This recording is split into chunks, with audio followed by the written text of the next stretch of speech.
Welcome! Today in front of me I have the FIMI X8 mini drone, and in this video I'll show how you can install the required mobile app both on an iPhone and on the Android device. So if you own an iOS device or simply iPhone, launch the App Store and then look for the FIMI Navi Mini application. And now get it installed. The Android, on the other hand, is pretty much identical, but instead of the App Store, you will need to launch the Google Play Store. Also look for the FIMI Navi Mini app and get it installed, and that's how you can get those apps.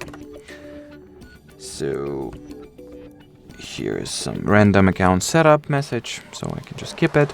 Or inside the box, in the packaging that this drone came in, you should have gotten the drone quick start manual, and at the back side of it, or on the last page, you have this QR code which you can scan with your phone to directly install the app.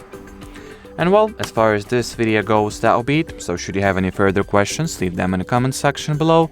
But as for now, thanks for watching and bye bye.